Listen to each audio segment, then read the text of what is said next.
Dear 10th standard students, எல்லாரும் board exam எழுதிட்டு ரிசல்ட்டுக்காக wait பண்ணிட்டு இருப்பீங்க. மீன் டைமில் உங்களுடைய டிஸ்கஷன் நிறையா போயிட்டுருக்கும் ரிகார்டிங் 11th குரூப்பை பற்றி. ஸோ எந்த குரூப்பை சூஸ் பண்ணலாம், என்ன குரூப் படித்தா என்ன ஆகலாம், இதில் நிறைய பேர் சொல்லியிருப்பாங்க 11th ரொம்ப இம்பார்ட்டன்ட். ஸோ அது இப்போ இந்த குரூப் படித்தா ஹார்டாக இருக்கும், இது ரொம்ப ஈஸியாக இருக்கும், அது மாதிரி நிறைய டிஸ்கஷன் போயிட்டுருக்கும். ஸோ கண்டிப்பாக இது எல்லாத்துக்குமான ஒரு சொல்யூஷனாக இந்த வீடியோ உங்களுக்கு இருக்கும். ஃபஸ்ட்டு நம்ம 11th குரூப்பை சூஸ் பண்ணுறதுக்கு முன்னாடி ஒரு 2 விஷயத்தை நம்ம தெரிஞ்சுக்கணும் சார். ஃபஸ்ட்டு என்ன அப்படின்னா இம்பார்ட்டன்ட். ஏன் இந்த 11th இவ்வளோ இம்பார்ட்டன்ட் கொடுக்குறாங்க அப்படின்னா, முதல்ல அதுக்கு ஒரு 3 பாயிண்ட்.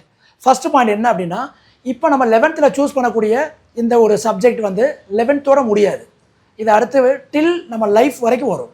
என்ன சார் இது லைஃப் வரைக்கும் வரும் அப்படின்னா, ஒன்றுமே இல்லை. ஒருத்தர் டாக்டர் ஆகணும் அப்படின்னு ஆசைப்பட்டால் இன்றைக்கி இந்த குரூப்பை சூஸ் பண்ணி இப்போ படிக்க ஆரம்பித்து கன்சிஸ்டண்ட்டாக 11th 12th காலேஜு அப்படியே அவங்க கண்டினியூ பண்ணி போகணும். ஸோ அதனால் இந்த குரூப் ரொம்ப ரொம்ப இம்பார்ட்டன்ட்.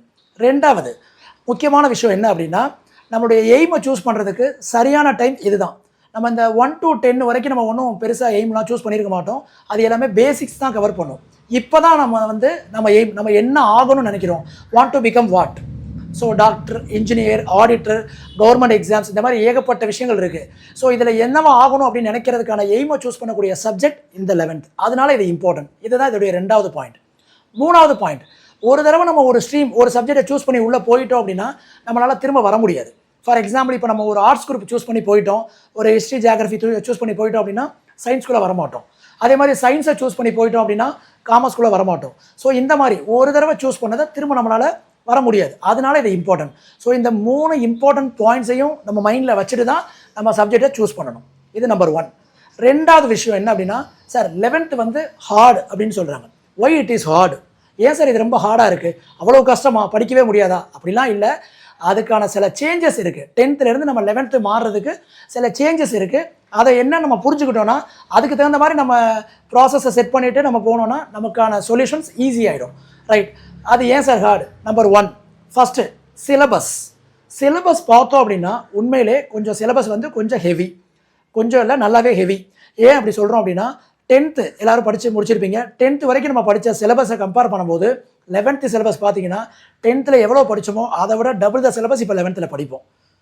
டபுள்னு கூட சொல்ல முடியாது, இன்னும் கூட கொஞ்சம் அதிகமாக இருக்கலாம்னு வைங்களேன், அந்த அளவுக்கு இருக்கும். ஸோ அப்போது 11th சிலபஸ் ஹெவி, நம்பர் 1.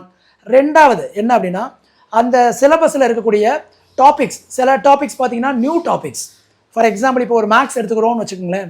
இந்த மேக்ஸில் டிஃப்ரென்ஷியல், இன்டகரல், காம்ப்ளெக்ஸ் நம்பர்ஸ், இது எல்லாமே பார்த்தோம் அப்படின்னா 10th நம்ம படிச்சிருக்கவே மாட்டோம். இது எல்லாமே 11th பேஸ் பண்ணி இருக்கக்கூடிய சிலபஸ், 11th அண்ட் ஃபியூச்சரை பேஸ் பண்ணி இருக்கக்கூடிய சாப்டர்ஸ்.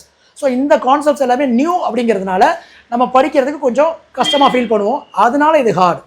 3வது முக்கியமான விஷயம், ஸோ நியூ சிலபஸ் ஹெவின்னு சொல்லியாச்சு, சிலபஸ் புது சிலபஸ்ன்னு சொல்லியாச்சு. 3வது என்ன சார் அப்படின்னா, சில கான்செப்ட்ஸ் பார்த்தீங்கன்னா எப்படி இருக்குன்னா, லைக் அது அப்ட்ராக்டாகவும் காம்ப்ளெக்ஸாகவும் இருக்கும். அதாவது கொஞ்சம் சிக்கலாக இருக்கும். சிக்கல் அப்படின்னா, இப்போ நான் சொன்னேன் கொஞ்சம் நேரத்துக்கு முன்னாடி, இந்த டிஃப்ரென்ஷியல், இன்டகரல், காம்ப்ளெக்ஸ் நம்பர், இதோடைய பேசிக்ஸ் எதுவுமே நம்ம 10th படிக்காதனால இது நம்ம புதுசாக படிக்கிறோம். இதுக்கப்புறம் இதுக்கு பேர் கால்குலேஷன் சொல்லுவாங்க, இந்த டிஃப்ரென்ஷியல், இன்டகரல். இந்த ஹையர் எஜுகேஷன், சப்போஸ் நம்ம இன்ஜினியரிங் சூஸ் பண்ணுறோம், இல்லை மேக்ஸ் ஓரியன்டாக போகிறோம், இது எல்லாமே எதை பேஸ் பண்ணி இருக்கும் அப்படின்னா இந்த டிஃப்ரென்ஷியல், இன்டகரல் பேஸ் பண்ணி தான் இருக்கும். ஸோ அதனால அது கொஞ்சம் காம்ப்ளெக்ஸாக இருக்கும். ஸோ அதனால தான் 11th ஹார்ட் அப்படின்னு சொல்கிறாங்க. ஸோ இந்த 3 பாயிண்ட், நான் ஏற்கனவே சொன்ன இம்பார்ட்டன்ட்டுக்கு சொன்ன அந்த 3 பாயிண்ட்டும், இந்த ஹார்ட், இந்த 3 பாயிண்ட்டையும் மனசில் வச்சுட்டு நம்ம இப்போ எதுக்குள்ளே போகலாம் அப்படின்னா குரூப்புக்குள்ளே போகலாம். இந்த சப்ஜெக்டை சூஸ் பண்ணுறதுக்கு முன்னாடி முக்கியமான விஷயங்களை நம்ம மைண்டில் வச்சுருக்கணும். சரியா? நம்ம எந்த சப்ஜெக்டை சூஸ் பண்ணுறோன்னா அதோடைய ஸ்கோப் என்ன, ஸ்கோப் இன் த சென்ஸ் அதை படித்தா காலேஜில் என்னென்ன கோர்ஸ் படிக்க முடியும், அதை பற்றின டேட்டா நமக்கு தெரியணும். கண்டிப்பாக அந்த டேட்டா தெரியாமல் நம்ம சப்ஜெக்டை சூஸ் பண்ணவே கூடாது. நம்பர் 1. 2வது என்ன அப்படின்னா ஜாப். ஓகே, இந்த சப்ஜெக்டை சூஸ் பண்ணிட்டோம், நம்ம நினச்ச இந்த கோர்ஸை படிச்சிட்டோம், நம்ம நினச்ச அந்த ஜாபுக்குள்ளே போக முடியுமா, அது 2வது விஷயம். 3வது என்ன அப்படின்னா அதோடைய சேலரி. ஸோ சேலரி ரொம்ப முக்கியம். ஏன்னா இன்றைக்கி இருக்கிற எக்கனாமிக்கல் லெவலுக்கு நம்மளுடைய மேஜர் ஃபேக்டர் எல்லாருக்கும் என்ன அப்படின்னா ஸோ சேலரி தான்.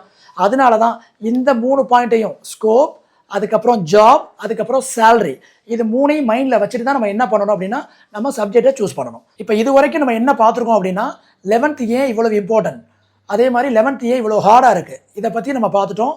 அதுக்கான சொல்யூஷன் என்னங்கிறதையும் பார்த்துட்டோம். இனி நம்ம பார்க்க போகிறது என்னென்ன குரூப் இருக்குது, அதில் என்னென்ன சப்ஜெக்ட் இருக்குது, இதை பற்றின ஒரு டீப்பான ஒரு அனலைசிங் பார்க்க போகிறோம். அதை நம்ம நெக்ஸ்ட் வீடியோவில் பார்க்கலாம். தேங்க்யூ.